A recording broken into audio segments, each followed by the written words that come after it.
இருக்காங்க. பட் நடிகை பிரியாலியா அவர்கள் சொன்னது வந்து நல்லா இருந்தது. கிங் ஆஃப் ஆர்ட்ஸ் இல்லையா? கலையரசன் அவர்களை பேச அழைக்கிறேன். ஹாய் ஆல், எல்லாருக்கும் வணக்கம். ரொம்ப நன்றி. ஃபர்ஸ்ட் ஆஃப் ஆல் வந்திருக்க பிரசன்ட் மீடியா எல்லாருக்கும் நன்றி. ட்ரெண்டிங் சூப்பரான ஒரு படம், கண்டிப்பாக ரொம்ப நல்லாயிருக்கும். என் கெரியரில் ரொம்ப முக்கியமான ஒரு படமாக இருக்கும். நான் லீடாக இது மாதிரி படங்கள் நடிச்சிருக்கேன். சிலது ஓடி இருக்கு, சிலது ஃப்ளாப் ஆகிருக்கு.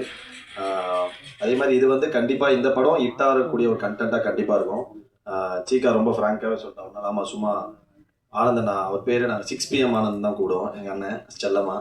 அது மாதிரி ஆனந்தண்ணா ஒரு நாள் சும்மா ரொம்ப நாளாகவே நாங்கள் கிரிக்கெட் ஆடிட்டே இருந்தோம். அப்போ ஆனந்தண்ணா படம் பண்ணுன்னு சொல்லிட்டு அவருக்கு சினிமா மேலே பயங்கரமான ஒரு லவ் சொல்லிட்டே இருந்தாலும் இப்போ சும்மா ரொம்ப கேஷுவலாக ஒரு கான்வர்சேஷன் ஆரம்பிச்சு அது அப்படியே சரி ஓகே நான் கண்டிப்பாக பண்ணலாண்ணா அப்படின்னு சொல்லிட்டு இந்த படம் முடிவெடுத்தோம். பட் ஆனால் இனிஷியலாக நாங்கள் வந்து வேற ஒரு படம் தான் பண்ணுறதா இருந்தது. அது போயிட்டு இருக்கும்போது திடீர்னு அண்ணா வந்து இல்லை காம்பேக்டாக டக்குன்னு சின்னதாக ஒன்று பண்ணலாம் கலை அப்படின்னாரு. அப்போ தான் சரி ஓகேண்ணா நீ ஃபஸ்ட்டு எனக்கு ஃபஸ்ட்டு யோசிச்சு என்ன நான் மாற்றிட்டே இருக்கேன்னு சொல்லிட்டு உடனே சரி நீ கதை அனுப்புங்கண்ணா கண்டிப்பாக இன்ட்ரெஸ்டிங்காக இருந்தால் பண்ணலான்னு சொல்லிட்டு இந்த கதையை கேட்டேன்.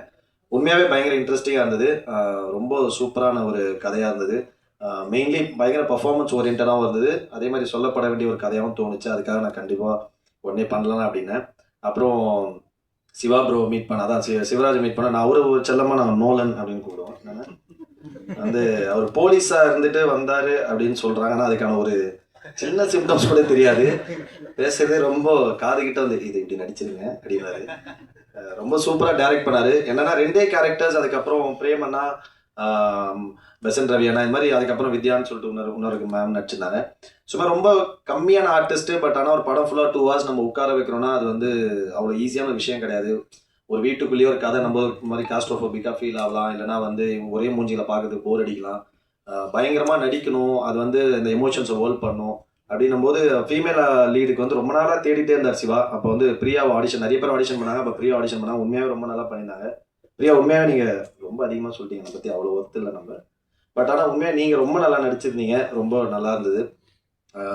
இதில் மெயினாக நான் வந்து ரொம்ப முக்கியமாக சொல்ல வேண்டியது சாம் தான். ஏன்னா வந்து இப்போ 2 பேர் ஒரு படத்தில் நடிக்கும்போது இது வந்து எப்படி இருக்கும் அப்படின்னு சொல்லிட்டு நமக்கு ஒரு பெரிய யோசனை இருக்கும். நம்ம என்ன நம்மளை பொறுத்தவரை நம்ம பயங்கரமாக நடிச்ச மாதிரி இருக்கும், எல்லாமே இருக்கும். பட் அப்படி இல்லை, நம்ம வந்து இப்போ மியூசிக், கேமரா, அதில் நம்ம வைக்கப்படுற எல்லாமே சேர்ந்து தான் ஒரு மேஜிக் கிரியேட் ஆகும் நான் நினைக்கிறேன். நான் வந்து எப்போவுமே டைரக்டர்ஸ் தான் காட் அப்படின்னு நம்புறேன் நான் சினிமாவில். ஸோ அதை நம்பி காசு போடுறோம் அடுத்த ப்ரொடியூசர்.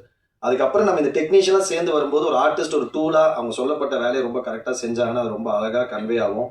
ரொம்ப சிம்பிளான ரொம்ப நார்மலாக ஒரு சீனாக இருக்கும். பட் இது எல்லாமே ரொம்ப அமைஞ்சதுன்னா அது ரொம்ப பியூட்டிஃபுல்லாக மக்கள் வந்து ரொம்ப க்ளோஸாக அந்த அந்த சீனையும் அந்த நடிகரையும் பயங்கரமாக செலிப்ரேட் பண்ணுவாங்க. அவங்கள அறியாமல் விசில் அடிக்கிற அளவுக்கு ஒரு மொமெண்ட் கிரியேட் ஆகலாம்.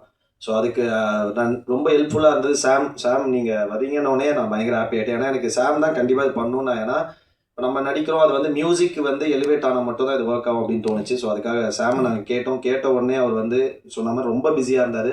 அந்த பிஸி டைமில் இதை ஒத்துக்கிட்டு பண்ணதுக்கு ரொம்ப நன்றி சாம், தேங்க்யூ ஸோ மச். அதே மாதிரி பிரவீன், தேங்க்ஸ்டா, தேங்க்யூ ஸோ மச். ஏன்னா பிரவீன்மே அது வந்து ஒரு கேமராமேன், நான் வந்துட்டேன், நான் என்னோட வேலையை நான் வந்து லைட் செட் பண்ணி நான் வந்து ஒரு பண்ணிட்டு போகிறேன் அப்படி இல்லாமல் இந்த ஸ்கிரிப்டில் இன்வால்வ் ஆகிட்டு டெய்லி கூட உட்காந்து நம்ம என்ன பண்ண போகிறோம், என்ன ஒர்க் பண்ண போகிறோம்னு சொல்லிட்டு அவ்வளோ க்ளீனாக அவ்வளோ சூப்பராக வந்து டெய்லி ஒரு பார்ட் ஆஃப் த ப்ரொடக்ஷன் மாதிரி ஒர்க் பண்ணி அவரோட சொந்த படம் மாதிரி ஒர்க் பண்ணார். Thank you Praveen, means a lot. அதுக்கப்புறம் நிறைய சொல்லணும்னு நினச்சேன், மறந்துட்டேன். ரொம்ப நன்றி. அப்புறம் ப்ரோ நீங்கள் தேங்க்யூ ஸோ மச் நீங்கள் நடித்ததுக்கு. Alex bro thank you so much. ஏன்னா நாளைக்கு உட்காருங்க ப்ளீஸ்.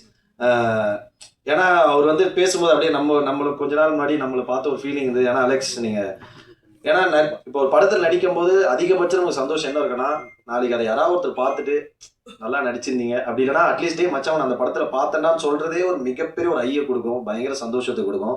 அந்த மாதிரி நான் பல படங்களை பார்த்து ஏங்கியிருக்கேன். நான் சில படங்கள் நடிச்சு டப்பிங்லாம் பண்ணிட்டு வந்துடும், ஆனால் தேட்டருக்கு போகும் படத்தில் நான் இருக்க மாட்டேன். அப்போ ரொம்ப அப்செட் ஆகிடும். நான் நிறைய சொல்லிட்டே இருப்பேன், நான் நிறைய படத்தில் செகண்ட் ஹீரோ நடிச்சிருக்கேன் தெரியுமா அப்படின்னா 2 செகண்ட் 3 செகண்ட் தாங்க வருவேன். செகண்ட் ஹீரோ நிறைய படத்தில் நடிச்சிருக்கேன்.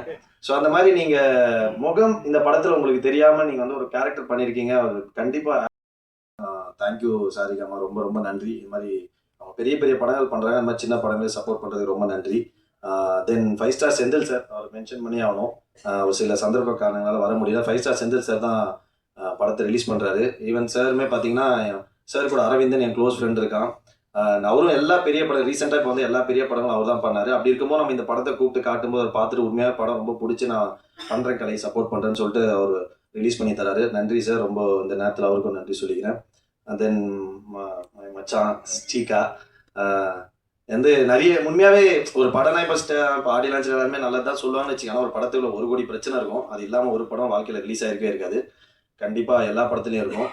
அதே மாதிரி இந்த படங்களே அது யதார்த்தமாக அது ஒருத்தரோட மூடாக இருக்கலாம், இல்லைன்னா நேர காலமாக இருக்கலாம், இல்லை வந்து சில நடக்கிற விஷயங்களா இருக்கலாம், ஏதாவது ஒன்று இருக்கலாம். சில பேர் கோவத்தை உருவாக்கும், சண்டை வரும், பிரச்சனை வரும், எல்லாமே வரும். அதே மாதிரி எல்லா படத்துலையும் இருக்க மாதிரி இதுலேயும் இருந்தது. பட் அதுக்கு ஒரு பிரிட்ஜாக இருந்து ரொம்ப ஸ்மூத்தாக ஆனந்த் அண்ணாவோட மூட்ஸு, அதுக்கப்புறம் நான் என்ன ஹேண்டில் பண்ணுறது, எல்லா ஆர்டிஸ்ட் ஹேண்டில் பண்ணுறது சீக்கா தான் பார்த்துக்கிட்டான். ரொம்ப தேங்க்ஸ்டா. நீ வந்து இத்தனைக்கும் அவங்க நாங்கள் இது வரைக்கும் எதுவுமே தரல, அது இல்லாமல் எங்களுக்காக இவ்வளோ ஒர்க் பண்ணுறான். For the love, thank you so much மச்சி, love you so much, means present media மக்கள் அந்த படத்தை பார்த்து ஏற்றுக்கிட்டு அது நல்ல படம்னு சொல்லி